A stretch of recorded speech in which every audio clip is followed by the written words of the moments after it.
cases it works wonders. Trouble is, it has these side effects. Depression in your mother's case, and nightmares, Harry. Nightmares that wake her up. Does she ask about me much? The old man sighs. All the time, Harry. Every minute of the day. Apparently, she says they're saying you've taken up with a hippie teenager. That's what drove Janice out of the house. No. Janice went first. I keep inviting her back. I'll try and get over. I ought to talk to her. He knows that in all this rolling on world, his mother is the only person who knows him. But he doesn't want to open himself to her until he understands what is happening inside him enough to protect it. She has something happening to her, death and L-Dopa. And he has something happening to him, Jill. Toby Jones read Rabbit Redux by John Updike, produced by Clive Brill.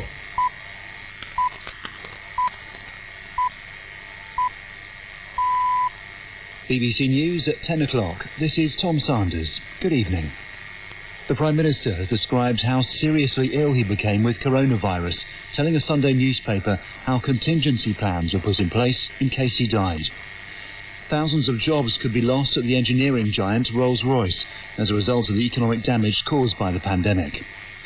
Passengers in Spain are to be told to wear face masks on public transport as the country attempts to ease its strict lockdown measures while preventing new infections. The Prime Minister has revealed some details of how he was treated in intensive care for the coronavirus, describing how he had been given litres and litres of oxygen. In an interview with The Sun on Sunday, Boris Johnson said contingency plans had been made in case he died after he was admitted to St Thomas's Hospital in London nearly a month ago. Here's our correspondent, Duncan Kennedy. The Prime Minister spent 3 nights in intensive care when he was taken to hospital last month after testing positive for coronavirus. Now, in his interview with The Sun on Sunday, Mr Johnson reveals just how ill he was. He says he was given litres and litres of oxygen and told the paper, "It was a tough old moment, I won't deny it. They had a strategy to deal with a death of Stalin type scenario." He added, "I was not in particularly brilliant shape, and I was aware there were contingency plans in place." The Prime Minister said that the doctors had all sorts of arrangements for what to do if things went badly wrong. Earlier today, the names of his newborn son were revealed as Wilfred Laurie Nicholas Johnson. In an Instagram post, Mr Johnson's partner, Carrie Simons, said the name Nicholas had come from Dr Nick Price and Dr Nick Hart, the 2 doctors who, she said, saved Boris's life last month. The British engineering company Rolls-Royce is preparing to cut thousands of jobs because of the slump in demand caused by the coronavirus. A company source has told the BBC that the aircraft engine manufacturer, which employs 23,000 people in the UK, could shed up to 8,000 posts. The firm described the impact of the crisis engulfing the air industry as unprecedented. Here's our business correspondent, Katie Austin. It has been another difficult week in aviation. The airlines British Airways and Ryanair have both announced they could shed thousands of staff. And it has become clear the global industry's recovery from the catastrophic impact of coronavirus travel restrictions will not be quick. A knock-on effect on jobs now looks likely, with the companies which make parts for aircraft now suffering because of the downturn. Paul Everett, the chief executive of the UK aerospace sector trade body ADS, said the UK would be hard hit. The UK is probably the second largest civil aerospace industry in the world behind the US, with Boeing and Airbus as the 2 major aircraft manufacturers indicating they're cutting production by 30 to 40%. That is going to be incredibly painful for the UK, not just in the large companies, but down and through the supply chain in every part of the country. A Rolls-Royce company source said that senior leaders had warned the number of posts lost in the business could reach 8,000, but that negotiations were taking place with union leaders to try to mitigate the impact. It's not yet clear which locations will be most affected, but the company's largest concentration of jobs within the UK is in Derbyshire. Its international locations include the US and Singapore. In a statement, Rolls-Royce said it had already taken swift action to cope with the unprecedented impact of the COVID-19 pandemic, but that further action would be needed. It expects to advise staff on the likely scale of job losses by the end of this month. Speaking at the Downing Street News Conference, the Communities Secretary Robert Jenrick said if further steps were needed to help the UK aviation industry, then the Chancellor and the Business Secretary would discuss them with companies such as Rolls-Royce. The government has announced the formation of a task force to try to eradicate homelessness after the pandemic is over. It's appointed the social welfare expert Dame Louise Casey to ensure as few people as possible return to a life on the streets. Another 621 people are known to have died from the virus, bringing the total in the UK to 28,131. Speaking at the daily Downing Street briefing, a senior medical advisor acknowledged that the government's challenge of tracking and tracing people with coronavirus remained a significant task, but preparations were well underway. Here's our correspondent, Naomi Grimley. Amid a deluge of bad headlines for the government, the housing of 90% of known rough sleepers during this pandemic is something of which ministers are clearly proud. Robert Jenrick, the Communities Secretary, said other countries had praised the UK's success. He announced a new task force headed by the deprivation expert Dame Louise Casey, with the aim of turning that success into something longer term. We're determined that as few people as possible return to life on the streets, and I can think of nobody better than Louise to help us to achieve this. The government said that yesterday more than 105,000 COVID-19 tests had taken place. The numbers of hospitalised cases in London have reduced and are now aligned with other regions such as the North West and the Midlands. Attention is switching to the next phase, where the government will need to isolate new cases and trace their contacts. Dr. Jenny Harries, the Deputy Chief Medical Officer, said a new app would be trialled very soon. We need the whole population to work with us on this. It's a bit like social distancing. Everybody has to do it together to get it to work. But if we want everybody to do it, we have to be absolutely sure that it will work.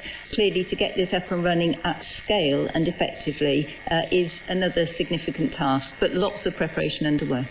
Asked about the easing of the lockdown for school children, Dr. Harries said the science on children would need to be robustly tested.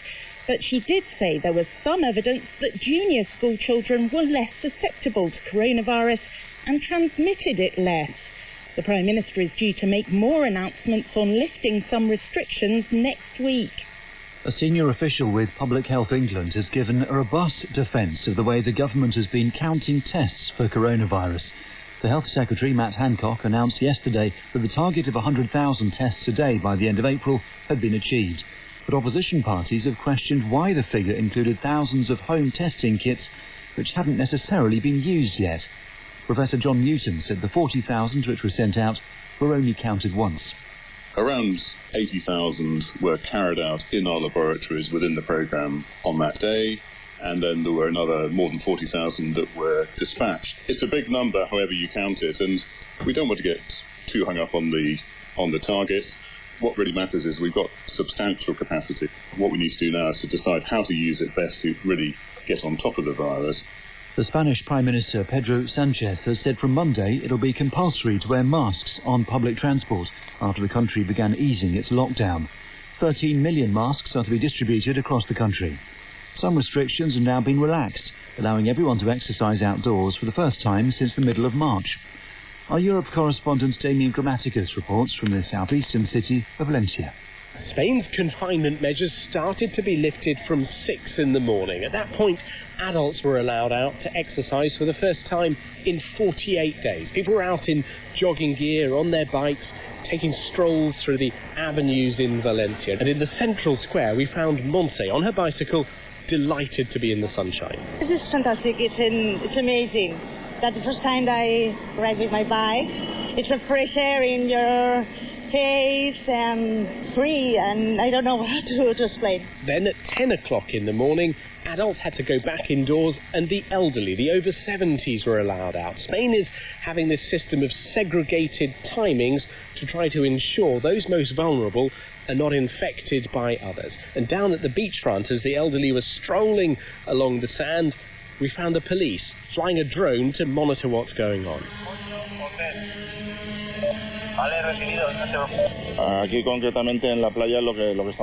Inspector Santiago Perez says that people are respecting the new rules, coming out at the right times and also keeping a safe distance from each other. But this is just a gentle opening by Spain. It's going to monitor to see what happens. If the trend in virus cases continues downwards, well, then there will be a further easing in the coming days. If cases start to surge back up, the confinement will come back. Thousands of shops across Austria have reopened as part of the second phase of lifting the lockdown there. The Austrian authorities announced restrictions early, which has limited the number of confirmed cases of coronavirus. However, the country's public health agency says there is some evidence that infection rates have increased since restrictions were relaxed. Figures seen by Radio 4's Moneybox programme show that calls to the National Gambling Helpline have dropped by more than half during the lockdown. GamCare, the charity which operates the service, says it fears problem gamblers could be relapsing and finding it hard to ask for help. Dan Whitworth has this report. Normally, the National Gambling Helpline takes around 30,000 calls each year, but it received 51% fewer calls in the 3 weeks immediately after lockdown compared to the 3 weeks before. The charity's worried that problem gamblers are afraid to seek help because they're worried people they're living with might overhear their conversation. This addict has relapsed during lockdown and lost £10,000. I was back at home on my own and I turned back to gambling.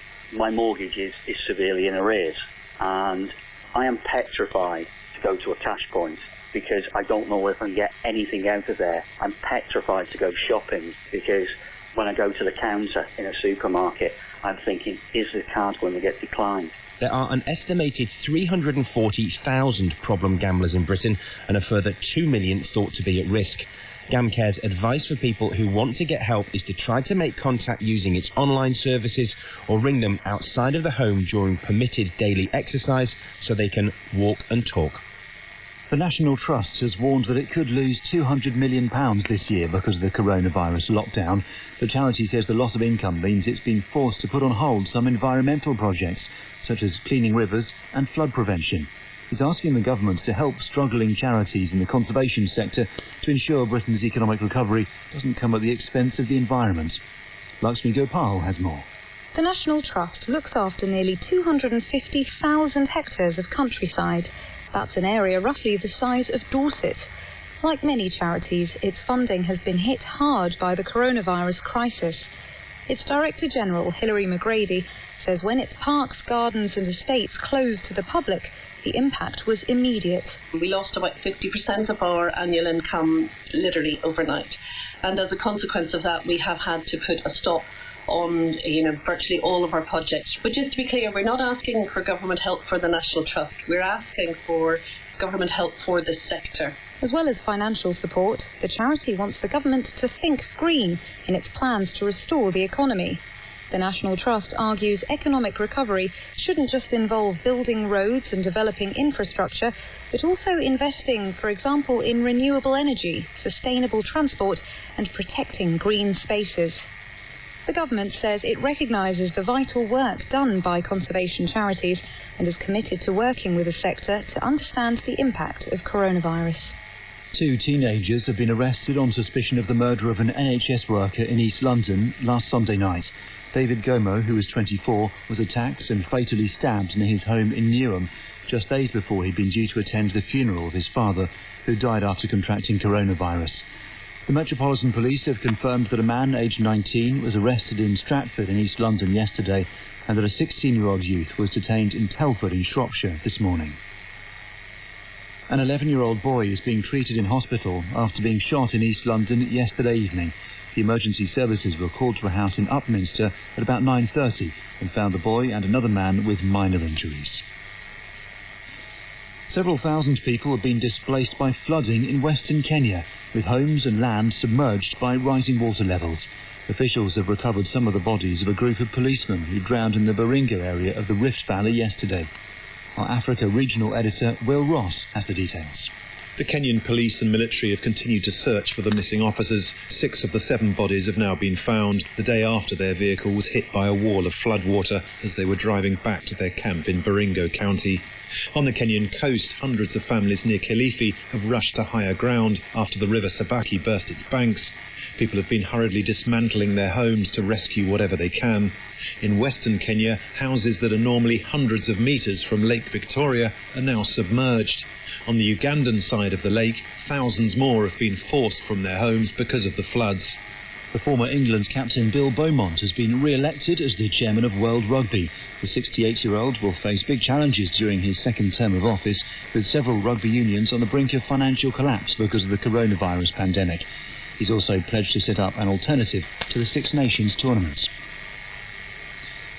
The headlines again. The Prime Minister has described how seriously ill he became with coronavirus, telling a Sunday newspaper that contingency plans were put in place in case he died. Thousands of jobs could be lost at the engineering giant Rolls-Royce as a result of the economic damage caused by the pandemic. A task force will be set up to deal with rough sleeping once the crisis is over. The infection has claimed the lives of a further 621 people in the UK. Passengers in Spain are to be told to wear face masks on public transport as the country attempts to ease its strict lockdown measures while preventing new infections. BBC News. Next tonight here on Radio 4, we'll meet the virus hunters who work against the clock to understand and extinguish new pathogens. I just can't believe that for the first time in nearly 20 years we shan't be going to bed here tonight. Memorable drama. All we can do now is pray to God the water doesn't get any higher. Gripping stories. My affair, it was with Siobhan. Emotional episodes from the Archer's Archive. Your son is a disgusting human being. As Ambridge Present takes a 3-week break. Neil and I fell in love after he built a big tent for my pinky. The Archers Revisited begins on BBC Radio 4 tomorrow evening at 7. In which decade were the first ever Nobel Prizes awarded? You'll find the answer in Brain of Britain in 45 minutes here on Radio 4. We're now all familiar with the new coronavirus which causes COVID-19, but the first people to spot it were specialist researchers who search for emerging pathogens. Professor Trudy Lang now meets the virus hunters.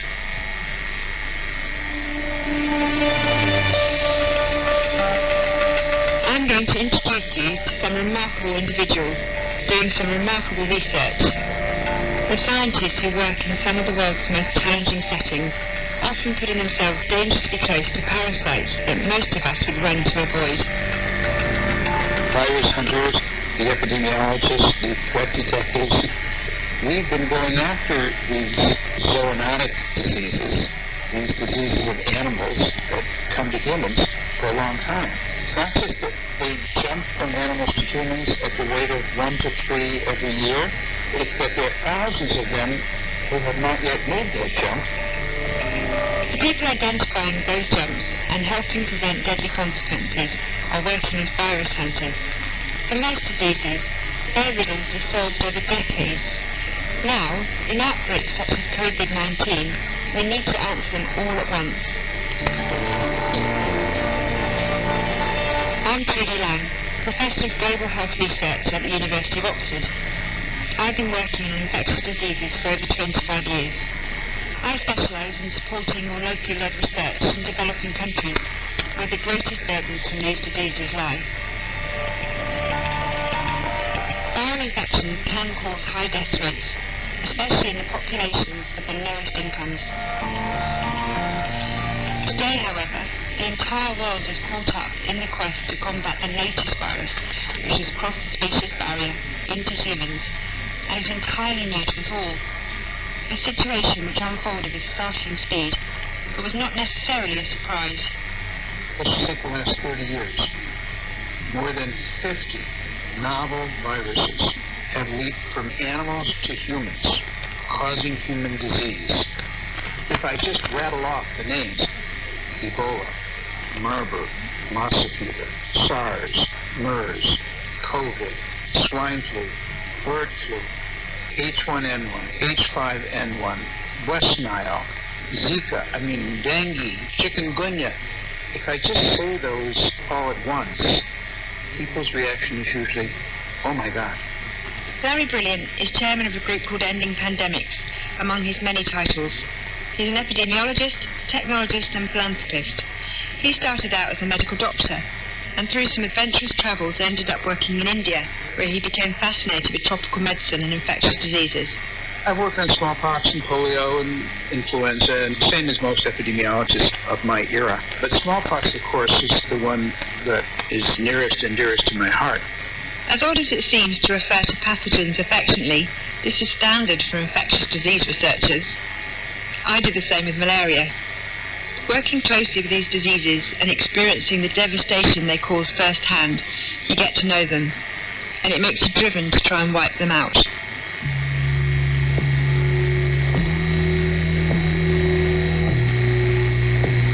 The smallpox virus was as deadly as it was virulent, and it was airborne, so very easy to spread.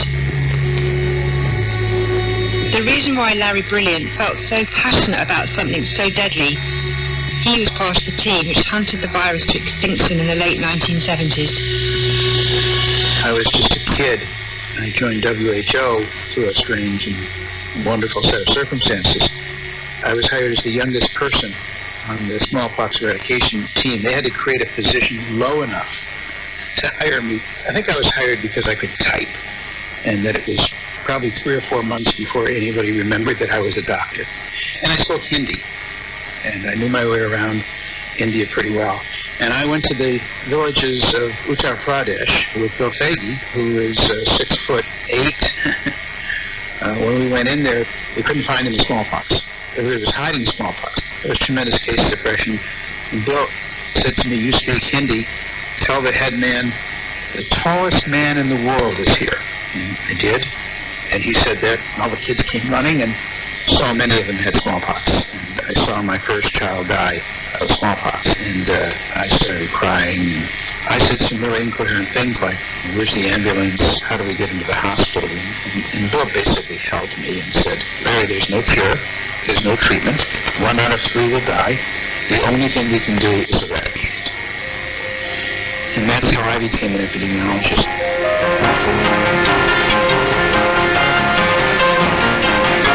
Epidemiologists are specialists in public health, essential to spotting when disease outbreaks occur, and who and how many are at most risk.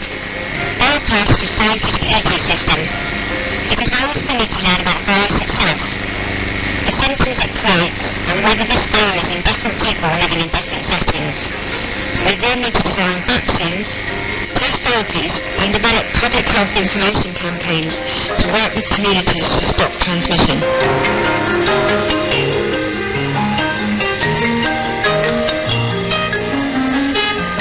I began my career working on antiviral clinical trials in the UK, and then, like Larry, switched to tropical medicine and was completely hooked during my first project, also in Uttar Pradesh.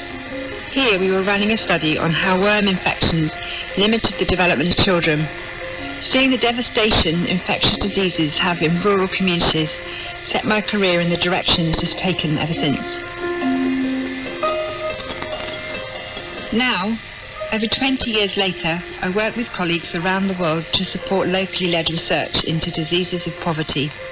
These incredible collaborations involve microbiologists, vaccinologists, clinical and social scientists, all working and learning together to understand how to mitigate the impact of devastating diseases, often in places where evidence is hard to gather.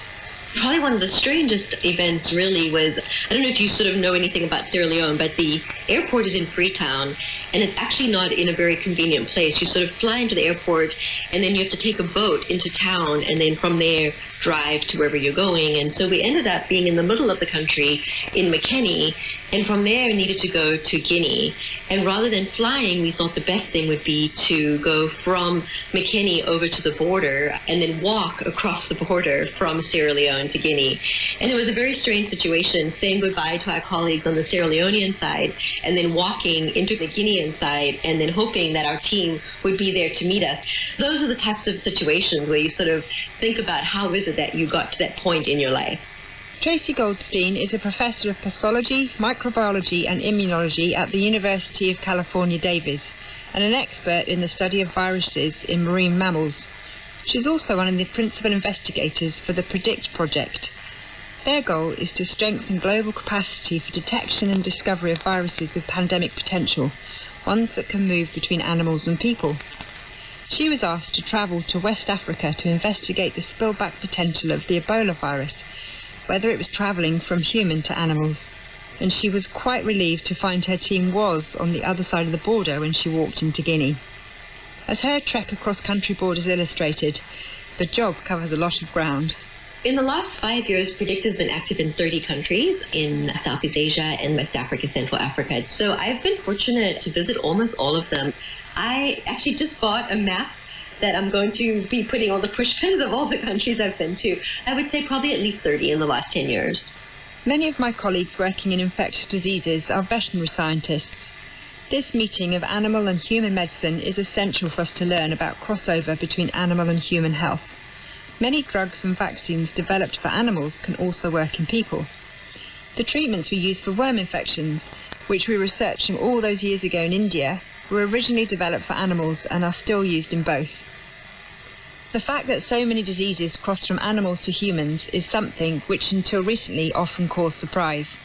In the very, very early stages of this outbreak, I was doing some TV appearances, and when it came on, I was asked by some of the anchors, what do you think you'll be talking about tonight? And I just said, well, I'm assuming the reason I'm here is to talk about how viruses came from animals and how they would spill over. And surprisingly, I got questions like, viruses come from animals? This isn't a question that she gets asked a lot anymore. Severe acute respiratory syndrome, SARS, or SARS-CoV-1, was first identified in 2002. It's thought to have crossed between bats and possibly via civet cats. MERS, Middle Eastern Respiratory Syndrome, occurred in 2012, and the evidence so far is that this virus moves between humans and camels. We aren't completely clear yet about where COVID-19, caused by SARS-CoV-2, started, but evidence is pointing to bats and possibly pangolins. This viral transfer between species and then jumping into humans is called zoonosis. It's a common but complex event, and it's difficult to work out how this happens. Progress has been sped up with the ability to follow the trail back using the genetic code of the virus, but we still need to understand one of the major species involved, bats. In Cambodia, which is a place that I work a lot and go about 2 to 3 times a year to work with the team there, a very interesting industry has been really exploding in Southeast Asia, which is where people can make these artificial bat roosts out of palm fronds. They look like these really tall ladders and stands with palm fronds hanging, and this attracts millions of bats. And they put these around their homes so that they can collect the bat guano easily on mats underneath the bat roosts. And guano is a mixture of feces and urine. And then about once a month or so, drivers come and the whole family, it's all hands on deck. Everybody gets the guano into big bags, and then the guano gets driven all around Southeast Asia to go onto crops, and it's really great fertilizer. So we were really interested in trying to understand what sort of viruses were circulating in the bats and where could they potentially be spread across Asia as these guano trucks delivered them all over. We would go there and sort of essentially working on people's farms, put up nets and track these bats as they were leaving the roost at night and sample them. And what's really interesting about those locations is that you're usually sort of along the Mekong River in these small farms where people are raising their animals and their children and their crops around and under these bat roosts, which is pretty crazy when you think about the potential exposure to viruses. In many settings around the globe, close proximity to animals is part of life. It can present a great risk because it makes it easier for circulating viruses to be transmitted. That's why the response involves social science and public engagement. Working together with local communities is vital to understand the context and to develop ways to change practice. Communities can learn how diseases are transmitted and find ways to do things differently so that everyone is kept safe.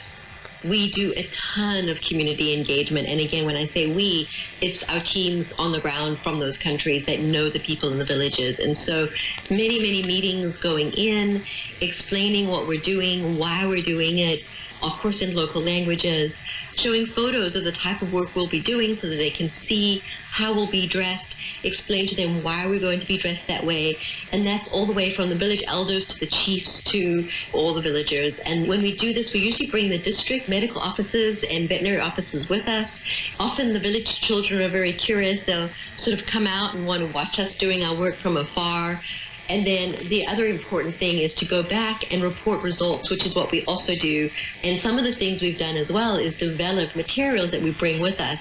We have this sort of campaign that we did called Living Safely with Bats. And it's sort of a picture book that we've taken, and we go back into the villages when we present results, and we also explain to them how to recognize signs of, say, bats in their homes, or food or water that might have been shared by bats, and how to cover their food, protect their children, and protect their animals to limit exposure.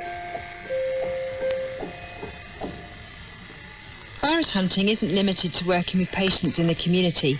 One of Predict's priorities is working with laboratories around the world, helping to teach new methods and training teams, because that's where the detailed science involved in understanding the actual virus takes place. I do a lot of virus hunting. I'm not sure whether I'm called a virus hunter, so to speak. Debase Karmacharya's real job title is the Executive Director at the Centre for Molecular Dynamics in Kathmandu, Nepal, one of the labs working on disease surveillance with the Predict project. We do a lot of emerging disease work, and in Nepal, we're engaged in finding emerging viruses in communities that are of high risk, as well as we set up a hospital-based surveillance system for emerging diseases, especially that has to do with RNA viruses. I led that effort here in Nepal, and so we've been doing that for about 8-9 years now. Debase Karmacharya is an ecologist, a wildlife geneticist specifically. He has a PhD from Griffith University in Australia, where he explored tiger genetics, and has done extensive biotech training in the United States. 10 years ago, he decided to move back to Nepal and now leads the Clinical Epidemiology Research Centre. There are millions and millions of viruses, different kinds of viruses. And in our understanding, I think we know less than 5% of them.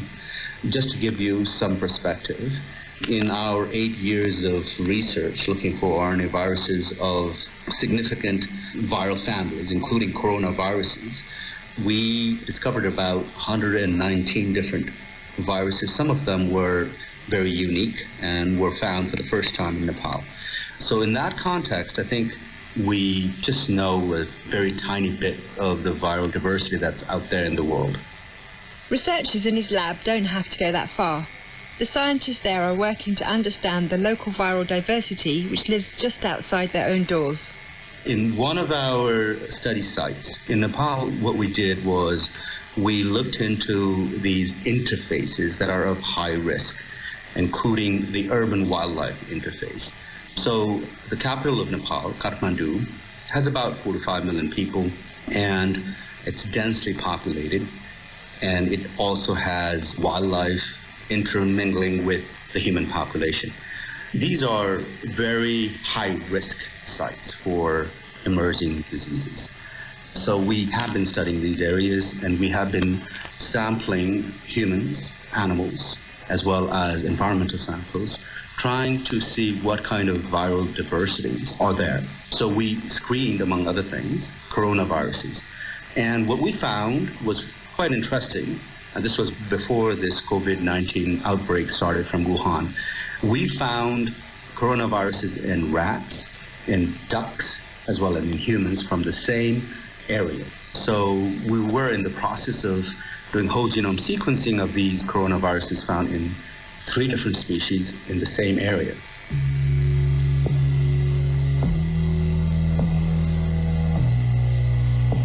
The big question with the COVID-19 is, how did that spillover happen? Where did that come from? What changed in the viral genome that made them transmissible from a person to person and ultimately made it a pandemic? As it turned out, he was asking the right question at the right time. Interestingly, we were talking about this, and we were kind of giving this as information to our local governments, mayors and health officials and folks from the Department of Health and all. And we were mentioning that we have a situation where this kind of disease dynamics are there, and that we might have an outbreak, an epidemic, which could scale up to pandemic. And that was about 2 days or 3 days after the Wuhan outbreak started in China. And the next day, the health officials came to me and they were like, we might have a suspect who have traveled from Wuhan to Nepal, and he might be infected with the coronavirus. And so we were asked to analyze his sample, and we did, and we discovered that it was the corona that was found in Wuhan, and that was the first reported case of the COVID-19 case in Nepal. But confirming that first case of COVID-19 was only the start of his team's work.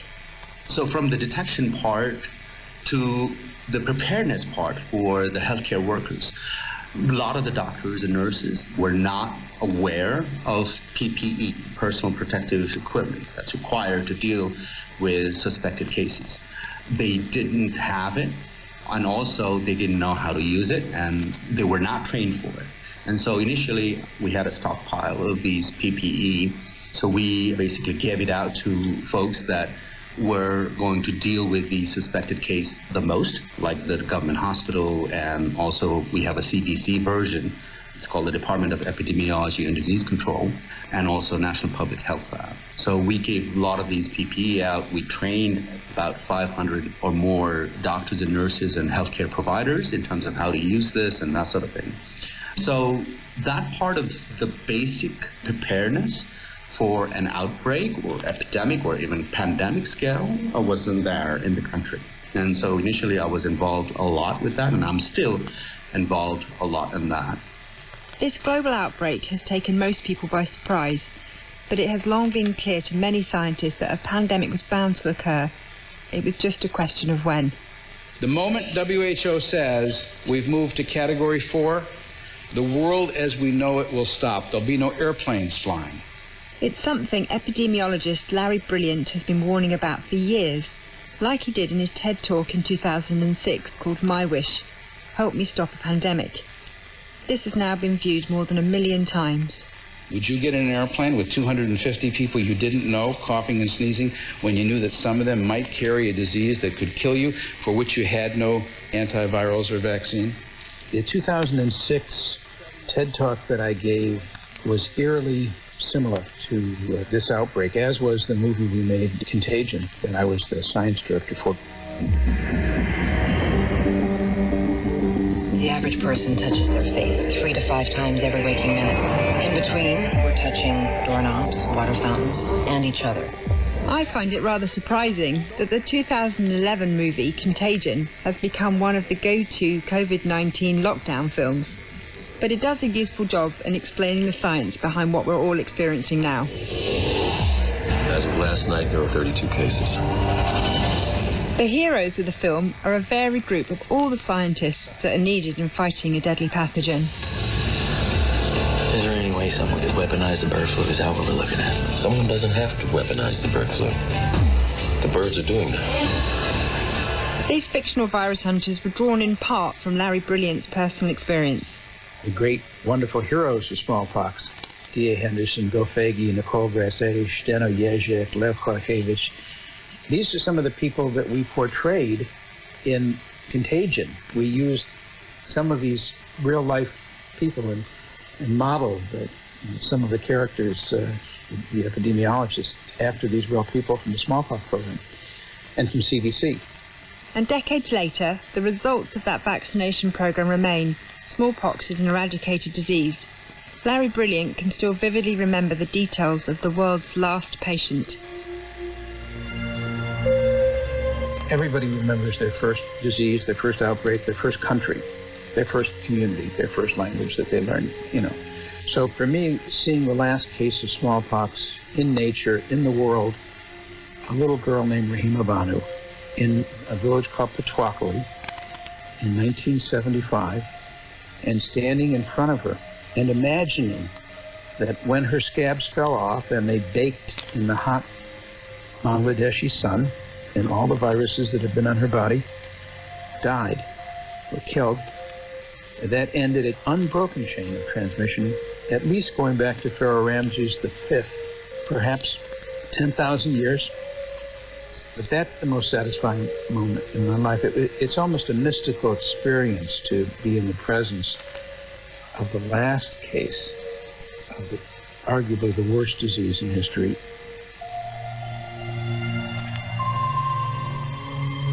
If there are to be any positives from COVID-19, perhaps one important one will be showing the world why we need to collaborate to tackle these viruses and be ready for the next one. We need to undertake this research everywhere viruses emerge.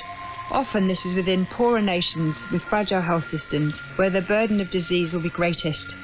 A full variety of public health scientists working together is essential to complete the jigsaw that shows us how to treat, manage and ultimately prevent these viruses infecting huge swathes of our population.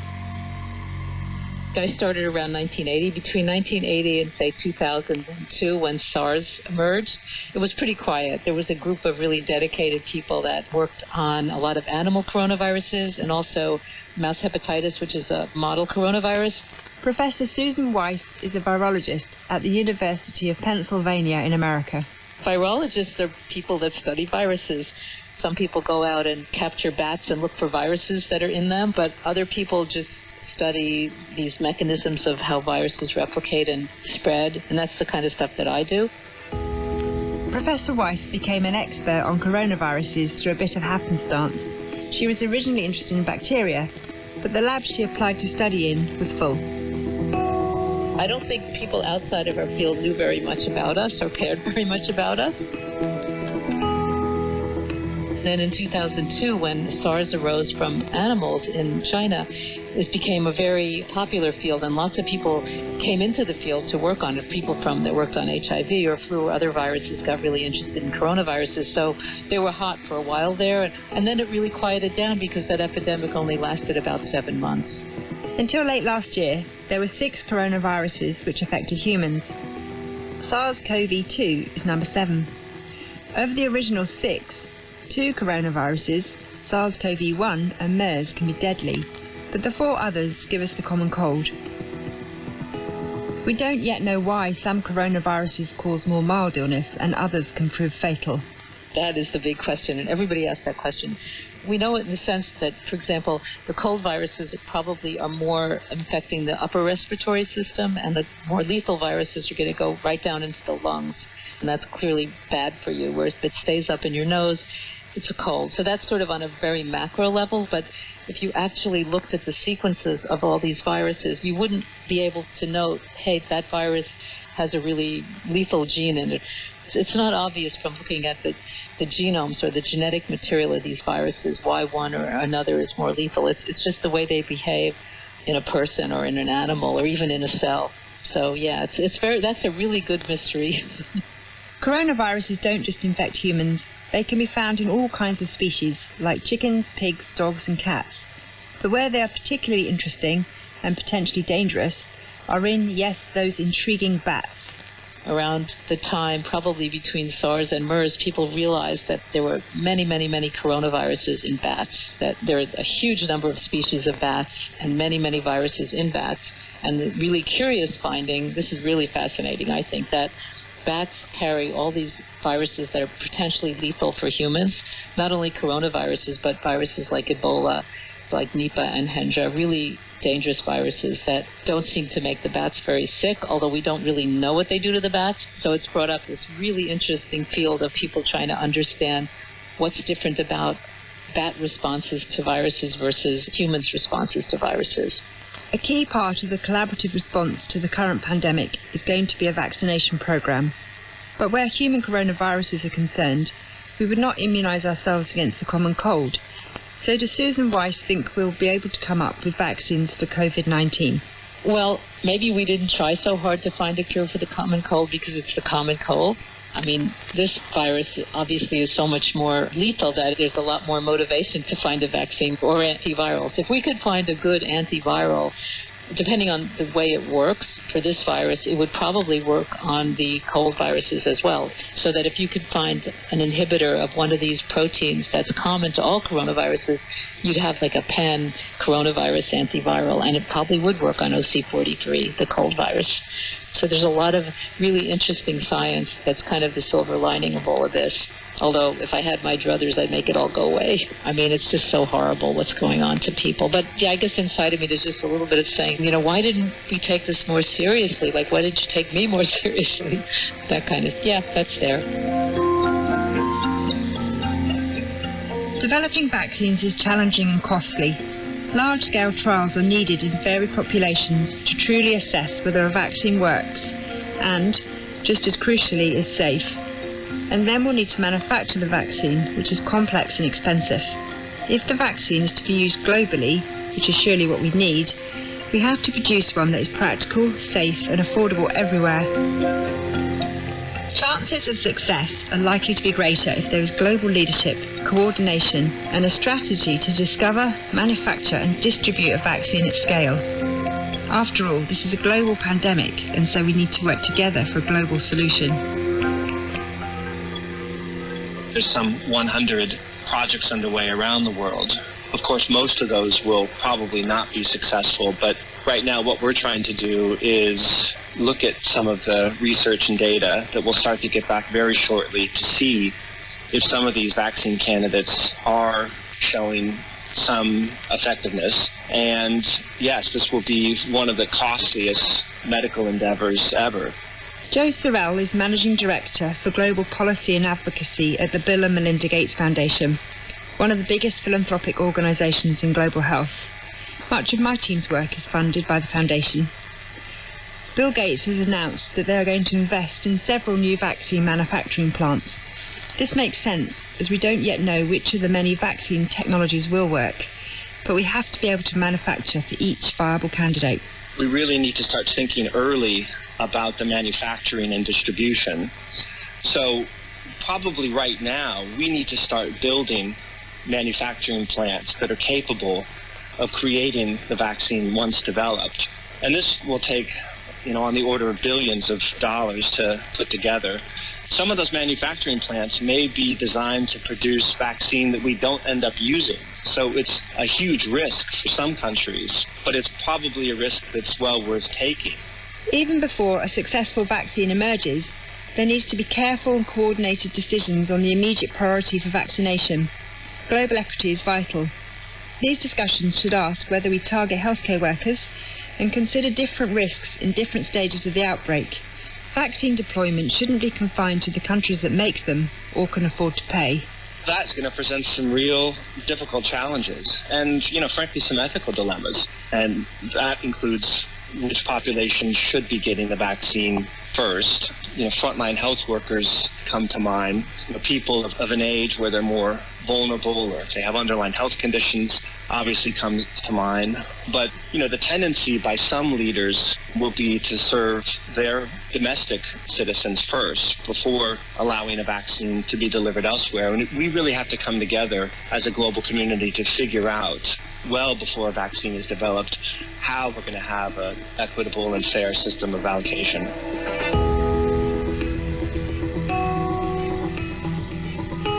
Research scientists will need to work as part of a huge global effort to combat COVID-19 if there is any chance of us achieving the success we've had in the past, as Larry Brilliant knows from his work on eradicating smallpox. Once we have that vaccine, the whole new period begins where you have to make a vaccine program, a mass vaccination program, a haphazard delivery of vaccine in cases at the airport of 200 countries, and bye-bye, good luck. It's not going to work. We're going to have a global program, hopefully run by WHO, that looks a lot like the polio eradication program or the smallpox eradication program. A program that has top to bottom best practices, good communication, and great disease detection, surveillance with better testing and ubiquitous free testing everywhere. So you can target where your vaccine goes when you know where your cases are and pinpoint it through contact tracing. That's good epidemiology. Everybody learns that I taught Epidemiology 101 at the University of Michigan. Everybody who took Epidemiology 101 at every university knows exactly what I'm talking about. And that may look like we're pulling something from the old textbooks, but that's what we'll have to do once we have a vaccine. The really critical question is, what do we do until then? And it's often forgotten that COVID-19 isn't the only outbreak that we are dealing with at the moment. You'd get the impression from looking at the Western media that there's one epidemic at a time and there might be one or two in a year. But that is far from the case. There's epidemics going on all over the place and all the time. The Africa office for WHO produces a weekly bulletin which outlines the current outbreaks and crises that it is dealing with on a weekly basis. And there are usually between 50 and 70 outbreaks or crises just on the African continent at any one time. So that just gives you a scale of how frequently these things happen. Jimmy Whitworth is a professor of international public health at the London School of Hygiene and Tropical Medicine. He's been a virus hunter for a long time. The first epidemic that I was involved with was in the Gambia in 1983, and that was a cluster of cases of anthrax. To deal with that outbreak involved, first of all, recognizing that there were cases occurring that were unusual and had particular features, making the diagnosis, talking to the veterinary counterparts, because this is a disease which comes to humans from livestock, in this case it happened to be cattle, so that we could work together. This type of community outreach and involvement is a crucial element of epidemiology. Working with local populations to understand where diseases come from and then adapt practices which are often deeply held within their cultural beliefs is hard and just as important as work in the lab. You can't control an epidemic, any epidemic, if you don't have the general public on your side and cooperating with the activities that are needed. And another really important element is to remember that the people on the front line, the people who are going to be actually identifying epidemics when they first occur, are going to be peripheral unit health workers and village elders and people who just notice that there is unusual cluster that is occurring. And you then need to have good coordination and trust and respect between those people who are working on the front line and the national or regional authorities who then are able to come and investigate what might have occurred. This is where modern technology has really transformed how research teams in challenging and remote settings work. The world is a much smaller place than when Jimmy Whitworth dealt with his regional outbreak of anthrax. In those days, if I wanted to communicate with the UK, it would either involve waiting a week or two for a letter to get there and for a reply to come back, or it would involve driving for 5 hours to the nearest telephone exchange so that I could make a call to the UK. Now, in your pocket, you've got a way of either phoning or emailing immediately and getting a response. So it's a very different world from how it was 30 years ago. Looking at trends of diseases and analysis that you can conduct these days, location information is really, really important.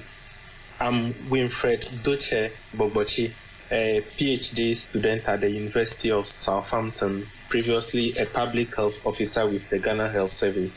He's working to understand how best to harness the potential of the location mapping technology we all have in our pockets. I look at where people live and how it affects their health, what sense we can make out of location-based data. In more technical terms, you can call it spatial epidemiology.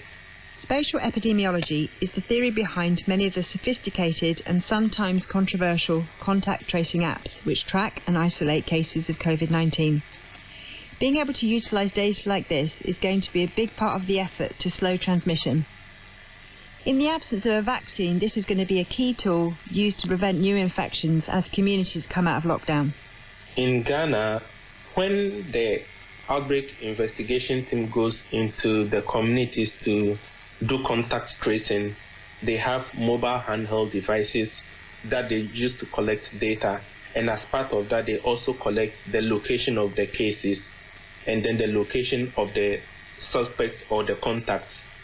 Once this data continues building up, it is easier for you to identify clusters of diseases where all of a sudden there are cases popping up in a specific geographic area. You are able to identify some of those hotspots, and then through that you can focus your investigation and outbreak control activities in those areas. And this analysis is really important in channeling resources to where it is needed most. So if you have a little money to implement an intervention, you cannot just take that money and implement an intervention everywhere. You'd have to be focused. You'd have to target specific places. So with geographical or spatial analysis, you are able to be more specific in where you target to implement interventions, where you direct resources. It's really important. Debase Karmacharya in Nepal is also using modern contact tracing techniques. This is more systematic way of doing things to basically do community disease surveillance as well as hospital disease surveillance. Now we are integrating both of those together and finding out whether there are some positives. And if there are positives, then you basically do a contact tracing. And then, using the tools like GIS, Geo-Information System, it's basically a map. We have a GPS location of each of these houses put into a layering of the maps so that you can basically, visualize where all of these households are, then basically figuring out who should be tested and all that kind of stuff. What has emerged, which is kind of a little disturbing, is a lot of this stigma attached to this. So if someone is coming from outside, the community basically, they're cautious about that person. And that has given rise to a lot of these social tensions, so to speak. And so we're trying to basically test them, and then if they're negative, then declare it that they're negative so that there is no social stigma attached to it. And if they're positive, then get them through the process of the national surveillance plan and national isolation and all that kind of stuff. So we work very closely with the hospital and the local government as well.